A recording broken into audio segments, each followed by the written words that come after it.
السلام عليكم خوتي خواتاتي، نتمنى تكونوا على خير وبخير ان شاء الله وتكونوا في احسن الظروف. معكم معلمه سعاد من دار المعلمه، دائما درس جديد، معلومات جديده، نصائح جديده في عالم الفصاله والخياطه. ان شاء الله نستافدوا كاملين. ما تبخلوش البنات بالبارطاج، ما تبخلوش بالتعاليق، ما تبخلوش بانكم تشاركوا المعلومه والاستفاده مع كل اي واحد كيحتاجها. تعليقاتكم دائما كتهمني، كنحاول انني نعملها بعين الاعتبار. والتعليق اللي كان عندي في الدرس الاخر وغنحاول اليوم انني نستافد من نصيحه، نعتبرها نصيحه، هو انني الدرس اللي فات كنت كتبت بالستيلو ودخلت واحد السيده الله يجازيها بخير قالت باللي كان الخط ما واضحش، وتمنات انني نكون كتبت بالستيلو حمر. اليوم غنحاول نخدم معكم بالماركور باش يكون الخط واضح. ونتمنى البنات ما تبخلوش بالتعاليق، ما تبخلوش بالملاحظات ديالكم، لان الملاحظات ديالكم هي اللي غتخليني انا نطور من الطريقه ديال التصوير والشرح، وحتى تكون باش تعم الفائده وتكون الفائده دائما اكثر واكثر. بسم الله توكلنا على الله البنات. اللي شنو غنحتاجوا اليوم؟ غنحتاجوا السنتيم، غنحتاجوا مسطره او مثلث، غنحتاجوا الرجله. هاد الرجله البنات غنهضر لكم عليها وسط الفيديو ان شاء الله يا ربي، وكيفاش كتبسط لنا وكيفاش كنقدروا نستغلوها ونخدموا بها بطريقه سهله بزاف بزاف بزاف، وكتغنينا على بزاف ديال الادوات وحدين اخرين. وورق بطبيعه الحال، لان نخدموا اليوم، لان الدرس اليوم غيكون على ورق. والقياسات اللي غنخدموا بهم، البنات كما فايت اللي شرحت لكم وقلت لكم باللي هما القياسات اللي كنخدموا بهم هما 9 القياسات. ها هما اليوم الارقام كتبتهم كتبتهم بطريقه مختلفه. على هذا ما هوش قياس ديال شي كليانه، هذا ارقام كتبتهم انا من راسي باش نخدموا بهم. وكل مره نحاولوا نغيروا من هاد الارقام هادو باش يولي الفرق واضح بين الارقام اللي كناخذوها كقياسات والارقام اللي كتكون قواعد. اليوم ما غنخدموش ب9 القياسات البنات، لان الدرس اليوم غنخدموا الربع الخلفي اللي هو الظهر. غنحتاجوا هاد القياسات هادو فقط، هادو القياسات اللي غنحتاجوهم في الدرس ديالنا اليوم. قياس الكتف، وهذا الخط هذا هنا يعني قياس مجهول اللي غنهضروا عليه داخل الدرس ان شاء الله يا ربي، واللي حتى هو مهم بزاف بزاف. وغنوريكم غنحط لكم يعني في بلاصتو واحد الدرس يعني اللي ان شاء الله يا ربي غيفيدكم. دوره الصدر، دوره الحزام، طول دوره الحزام. وعاوتاني هنا عندي خط اللي حتى هو غيكون عاوتاني نقطه مهمه غنهضروا عليها ان شاء الله ملي غنوصلوا ليها. والخاصر بطبيعه الحال حنا هنا غنحبسوا حد الخصر. هذا هو الربع الخلفي ديالنا اللي هو الظهر. نتوكلوا على الله البنات، بسم الله توكلنا على الله ونبداو. كما سبق لي وقلت لكم باللي السنتيم، هذه الحديده دائما راه هي 1 سنتيم، هي اللي غنخدموا بها. ونبداو. اول قياس عندي خصني نخدم به هو الكتف عندي هنا 20. شوفوا البنات، عندي هنا الورق ديالي، يعني هنا كاين خط مستقيم، ما مقطع ما مخصر ما والو، هنا وهنا. اذا انا غنخدم بهذا الخط هذا، ما نحتاجش الا كان عندي الثوب اولا الورق ديالي مخربق من هنا عوج ولا مقطع، كنعمل واحد الخط مستقيم ونخدم عليه. انا اليوم غنخدم لكم بالحاشيه ديال الورق. بسم الله. شوفوا نقطه البدايه هي هذه هي نقطه البدايه. يعني كنخدم وكنحاول نشوف في الكاميرا باش يكون نشوف واش التصوير واضح. الكتف ديالي فيه 20، حطيت 1 سنتيم على نقطه البدايه ونرجع نحط نقطه قدام 20. يعني قبل ما نهز السنتيم ديالي البنات غنجي الرقم 8 ونحط عليه نقطه.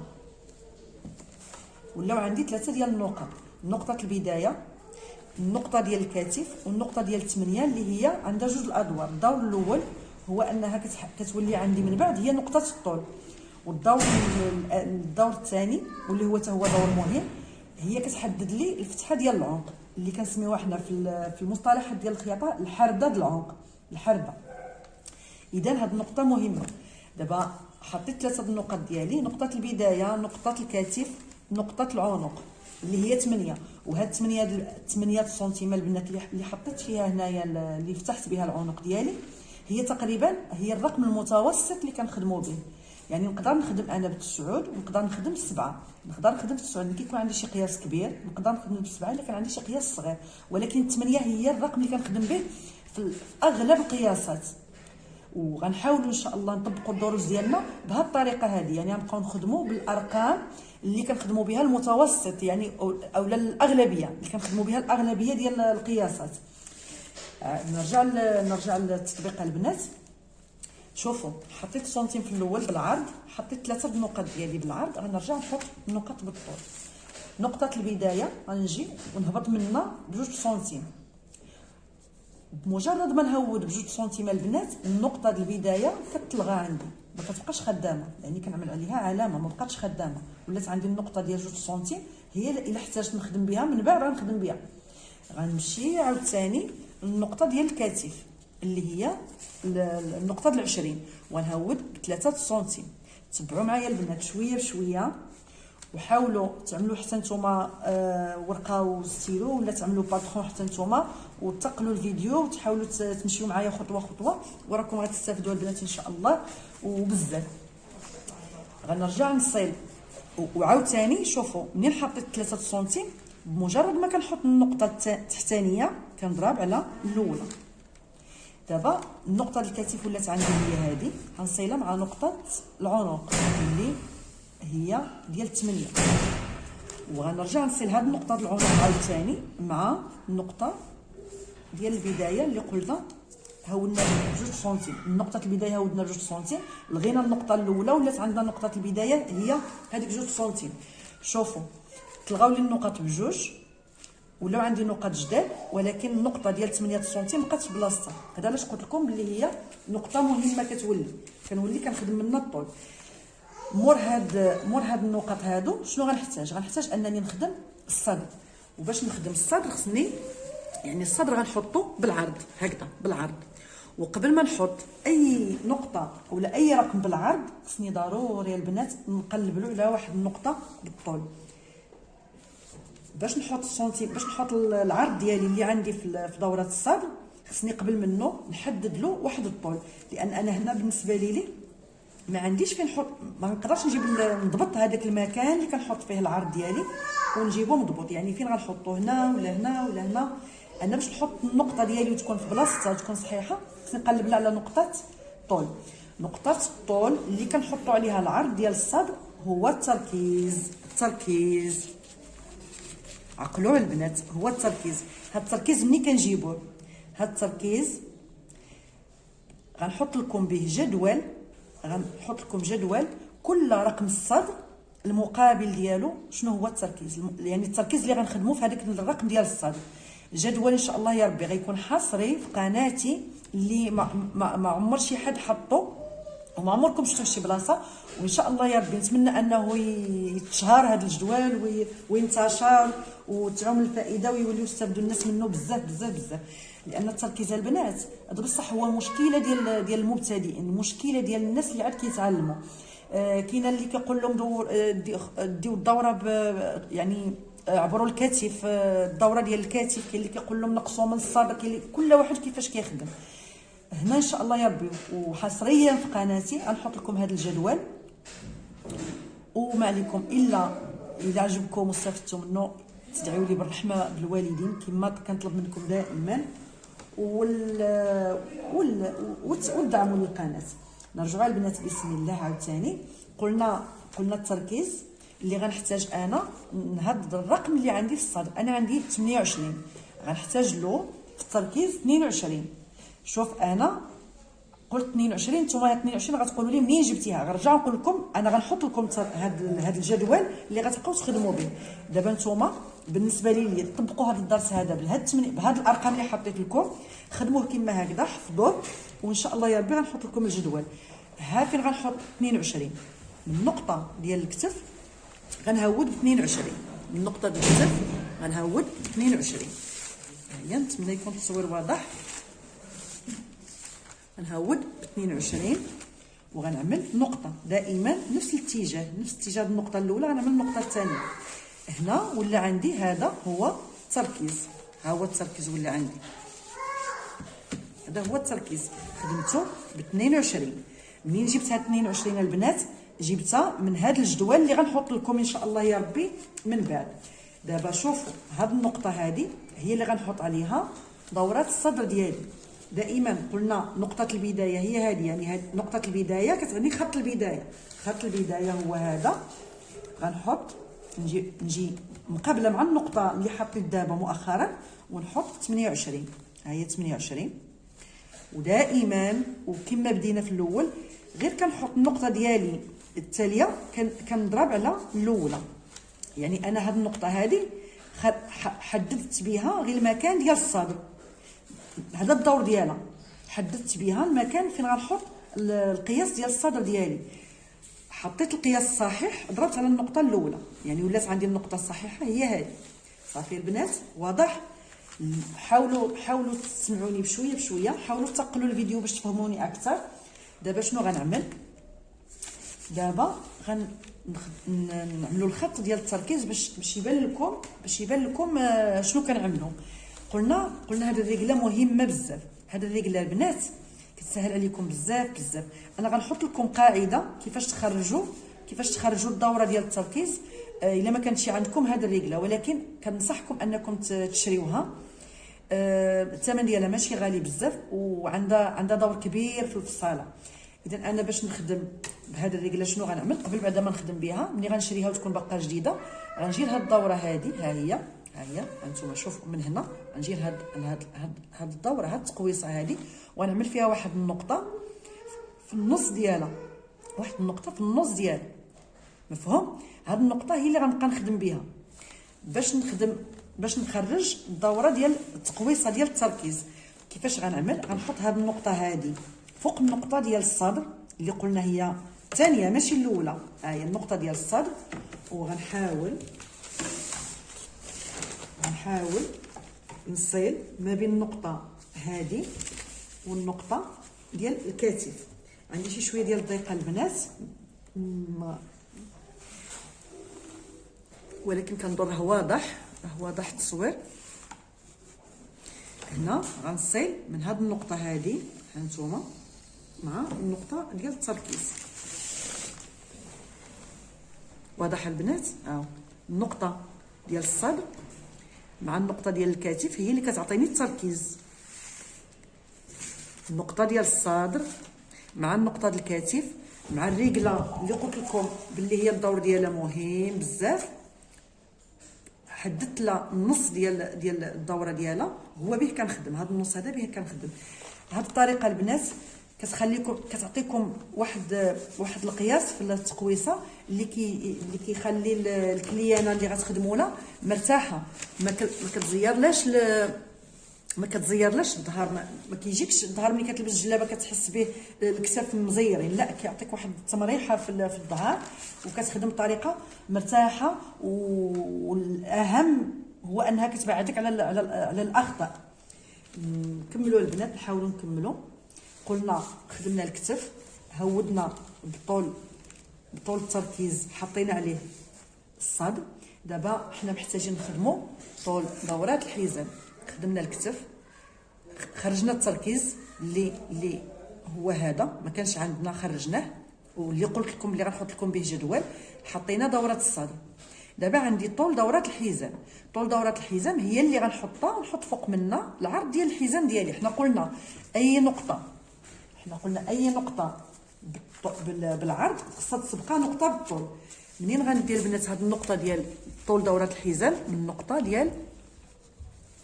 النقطه ديال العنق. هاي النقطه ديال 8 اللي قلنا غتولي لنا هي نقطه الطول. هنا غنحط السنتيم ديالي وغنحاول نحدد طول دورات الحزام اللي هي عندي 40. ها هي حددت النقطه ديال طول دورات الحزام اللي هي هذه. ها هي طول دورات الحزام اللي هي عندي 40. وهذا 40 راه هو قياس مكتوب، هذا راه كاينه في القياس، يعني انا خديته للكليانه. حطيت واحد النقطه هي هذه. من بعد شنو غنعمل؟ غنرجع نحط فوق منها دوره الحزام، نحط فوق منها دوره الحزام. هاي مقابل هذاك النقطه نيشان غنحط دوره الحزام اللي هي عندي في القياس 25. هاي 25. هنا عاوتاني غير كنحط نقطه الحزام كنضرب على النقطه اللي هوت بها ديال طول دوره الحزام، لان انا هاد النقط اللي كنهود بهم الطول الغرض منهم هو نحط العرض ديالي في المكان الصحيح. غنحاول ندير واحد الخطوط باش تبان لكم الخدمه. هذا هو خط الحزام، وهذا هو خط الصدر، هذا خط الصدر، وهذا خط الحزام. يا ربي يكون هادشي باين البنات. شنو غنعملو دابا؟ مور خدمنا حطينا طول دوره الحزام، موراها حطينا الحزام طول كيتبعوا العرض، حطينا الكتف بالعرض، حطينا موراه الطول ديال التركيز اللي هو هذا الفراغ هذا واللي هضرت لكم عليه، موراه حطينا العرض ديال الصدر، حطينا الطول عاوتاني ديال دوره الحزام، موراه حطينا العرض ديال الحزام. دابا باقي خصنا الخصر. الخصر حتى هو عرض، اذا قبل ما نحط العرض ديالي خصني نقطه بالطول. منين غنجيب النقطه ديال الطول البنات؟ منين غنجيب النقطه ديال الطول؟ النقطه ديال الطول ديال الخصر كنجيبها من هذاك القياس اللي كنت كناخذ الكليانه ديالي اللي كنت كندير القياس. ملي وصلت القياس الخاسر قلنا كنحركوا السنتيم ديالنا في واحد المسافه، يعني كنطلع السنتيم هكذا. الا رجعتوا للفيديو ديال اخذ القياسات غتزيدوا تفهموا هذه النقطه. قلنا ملي كنوصل للخاسر ديال الكليانه ديالي كنحاول نحرك السنتيم العكس ديال الصدر يعني كنحط السنتيم ديالي في واحد المكان هكذا ونشوف شنو خرج لي. الخصر لا، الخصر كنحرك كنطلع ونهبط السنتيم هكذا المسافه ديال 20 سنتيم، يعني واحد الجزء ديال 20 سنتيم كله خصني ناخذ القياس ديالو.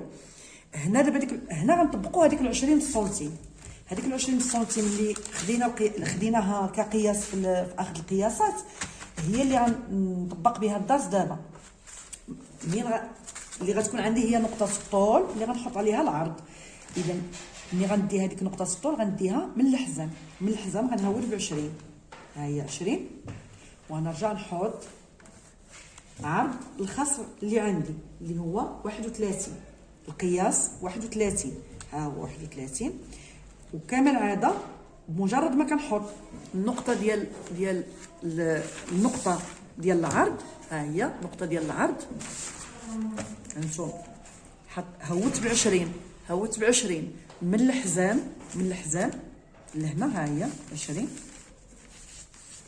وهاد 20 راها قاعده البنات. وحطيت العرض ديال الخصر اللي عندي اللي هو قياس عندي مكتوب 31. حطيت هاد العرض البنات غنعمل الخط باش يبان لكم دائما، باش تبان لكم الخدمه فين واصله. ويكون عندي هذا هو خط الخصر. نتمنى البنات يكون الشرح واضح، نتمنى يكون هادشي مبسط. حطيت الكتف، عملت التركيز، حطيت الصدر، عملت طول دوره الحزام، حطيت عليها الحزام، هوت من الحزام 20 سنتيم وحطيت الخصر اللي هو عندي 31. هنا القياسات اللي عندي في الدرس اليوم كملتهم. القياسات اللي عندي في الدرس ديال اليوم هما هادو، خدمتهم طبقتهم كاملين. شنو كيبقى خصني نعمل واحد الخط باش توضح الصوره اكثر، باش تفهموا اكثر. هذا الخط هذا غنعملو من نقطه الصاد لنقطه الخصر، غنصيب ما بين نقطه الصدر ونقطه الخصر. من طبيعه الحال الا كان عندي الطول راه انا غنخدم الطول اللي عندي كامل. انا اليوم قلت غنخدم الربع الخلفي اللي هو الظهر، ولكن بلا طول، بحكم اننا كنخدموا غير في الورق، ما نخدموش الطول. غنخليو هذاك الشيء من بعد ان شاء الله يا ربي الدروس التطبيقيه على الثوب. تقريبا البنات هذا هو الدرس، يعني ان شاء الله يكون مبسط، ان شاء الله يكون مفهوم. اللي ما فهمتش شي حاجه كمان عاده تكتب لي في التعليق شنو ما فهمتش، وانا عندي استعداد انني نعاود حتى نفهموا كاملين. شنو غنعملوا دابا غنحاولوا نعملوا اخر حاجه في هذا الدرس. شنو هي نقطه الحزام. كما كتشوفوا البنات باللي نقطه الحزام بقات لي بعيده، هانتوما كتشوفوا نقطه الحزام بقات بعيده.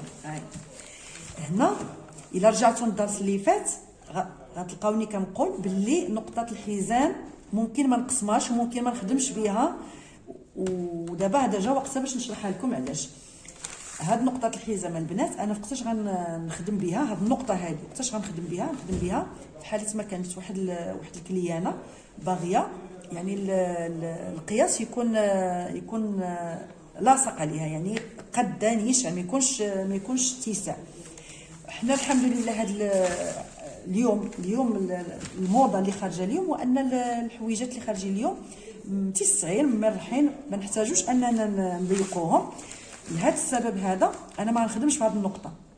هذا السبب هذا انا هذه النقطه هذه غنخليها هنا، نلغيها. نقدر مثلا الا كنت من الاول انا ما نحطش هذا الخط، ولكن انا حطيت لكم باش نشرح لكم اكثر. نقدر نخدم غير بهذه النقطه هذه، بالحق انا حطيتها لكم باش يكون الدرس واضح وباين. شنو غنعمل البنات؟ انا ما يمكنليش نخلي هذا الخط هود هكذا نيشان، لان ما كتجيش البياسه ملبوسه مزيونه. شنو غنعمل؟ غنجي قبلت هذه النقطه هذه من هذا الخط هذا اللي عملت الاخر، من اخر خط عملت اللي صيت به الصدر مع الخصر، وغنجي قبلت النقطه ديال الحزام نيشان وندخل بجوج سنتيم، ونقدر ندخل بثلاثه على حسب. ولكن هاد جوج سنتيم البنات هي اللي كنخدم بها اغلب القياسات. كما قلت لكم في اول الدرس انا غنحاول نخدم معكم بالارقام اللي كتصلح لي لاغلب القياسات، وهاد جوج سنتيم راها كتصلح لاغلب القياسات. شوفوا البنات جوج سنتيم هذه هي اللي غتكون عندي، هي اللي هاد جوج سنتيم هي اللي غندخل بها في الحزام باش ما تبقاش الجلابه هوده نيشان، تولي مفصله واحد شويه. قلنا جوج سنتيم، جوج سنتيم. هاد جوج سنتيم غنصيلها مع النقطه ديال الصدر، وغنصيلها مع النقطه ديال الخصر. نحاول نستعمل مسطره صغيره باش تساعدني يكون التصوير باين. ها انتم النقطه ديال الصدر البنات اللي هي نقطه مهمه وما خصنيش نتوشيها وما خصنيش نقص منها، خصني نحافظ عليها. غنصيل جوج سنتيم ديالي بنقطه الصدر، وغنرجع هذيك جوج سنتيم عاوتاني غنصيلها بنقطه الخصر. هنا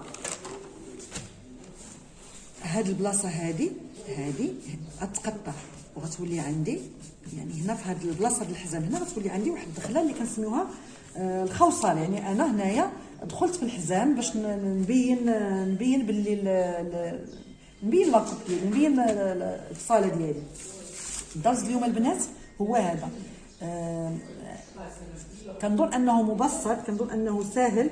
نتمنى انكم تطبقوه وتصوروا لي التطبيق وتحطوه لي